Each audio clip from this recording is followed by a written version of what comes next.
అందరికీ నమస్తే అండి. ఈ సబ్జెక్ట్ చాలా ఇంట్రెస్టింగ్.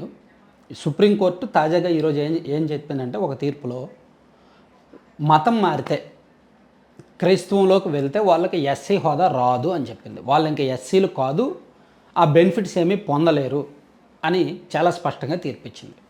ఈ తీర్పు నేపథ్యం, దీనికి సంబంధించిన చరిత్ర, సో దీనివలన జరగబోయే పరిణామాలు, పర్యవసానాలు సున్నితమైన అంశాలే.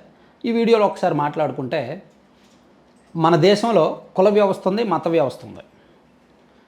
సో మత వ్యవస్థలో అంతర్గతంగా కుల వ్యవస్థ ఉంది. ఉదాహరణకు మన దేశంలో హిందూస్ ఉన్నారు, క్రిస్టియన్స్ ఉన్నారు, ముస్లిమ్స్ ఉన్నారు, సిక్కులు, బౌద్ధులు, చాలా మతాలు ఉన్నాయి. సో హిందువుల్లో కులాలు ఉన్నాయి. ఎస్సీ, ఎస్టీ, బీసీ, ఓసీ అనే రకరకాల కులాలు ఉన్నాయి.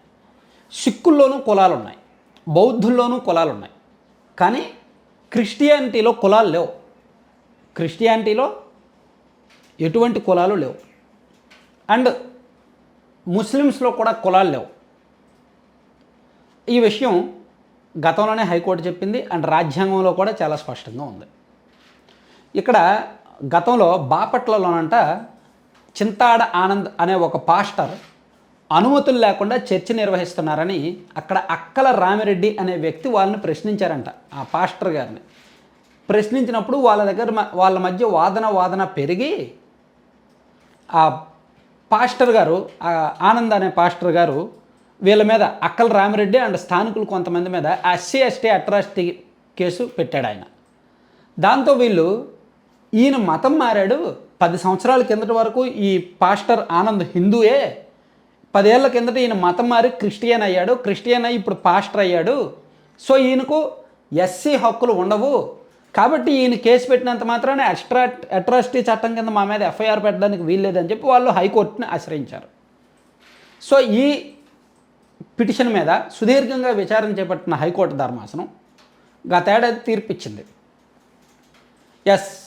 ఇతను ఎస్సీ కాదు, ఇతను మతం మారాడు కాబట్టి ఇక ఎస్సీ హక్కులు కోల్పోతాడు.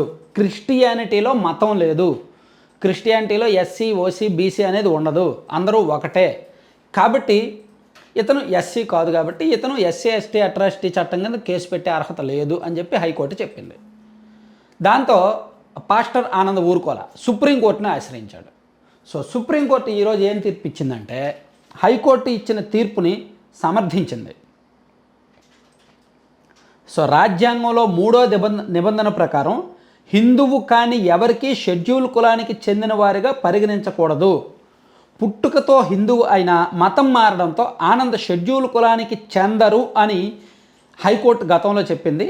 సో అదే విషయాన్ని సుప్రీంకోర్టు న్యాయమూర్తులు జస్టిస్ పీకే మిశ్రా, జస్టిస్ అంజారియా ధర్మాసనం ఈరోజు విచారణ చేపట్టి హైకోర్టు ఇచ్చిన తీర్పును సమర్థిస్తూ, దేశంలో హిందూ, బౌద్ధ, సిక్కు మతాల్లో మాత్రమే ఎస్సీ హోదాకు అర్హులు, ఈ మతాల్లో మాత్రమే ఎస్సీలు ఉన్నారు, అలా కాకుండా మతం మారితే ఎస్సీ హోదా రద్దవుతుంది అని చాలా స్పష్టంగా చెప్పింది. ఒకవేళ వాళ్ళకి కుల ధృవీకరణ పత్రం ఉన్నప్పటికీ వాళ్ళు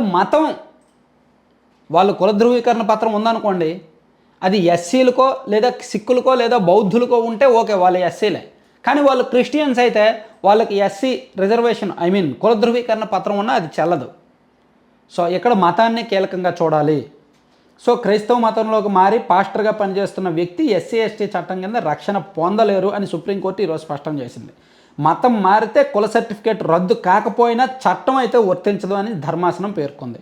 సర్టిఫికేట్ ఉంది కాబట్టి రక్షణ కల్పించాలని చెప్పలేమంది. పాస్టర్ ఆనంద్ దశాబ్దానికి పైగా క్రైస్తవంలో ఉన్నారని, తిరిగి మారలేదని నిరూపితమైంది కాబట్టి అతనికి ఈ హక్కులు వర్తించవు అని సుప్రీంకోర్టు చెప్పిందనమాట.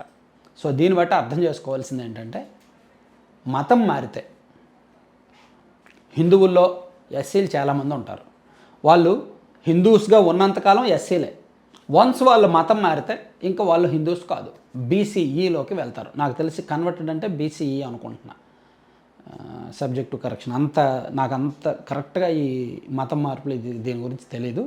సో వాళ్ళు ఎస్సీ హోదా కోల్పోతారు. అదే విషయాన్ని ఈరోజు సుప్రీంకోర్టు చెప్పింది. నిన్నాళ్ళు కొంతమందిలో అనుమానం, ఎందుకంటే ఈ వివాదం ఎప్పటి నుంచో ఉంది, 1960s 1970s నుంచి ఉంది. మతం మార్పిళ్ళు, మతం మారిన తర్వాత రిజర్వేషన్ ఉంటుందా లేదా, ఎస్సీ హోదా ఉంటుందా లేదా అనే వివాదం ఎప్పటి నుంచో ఉంది.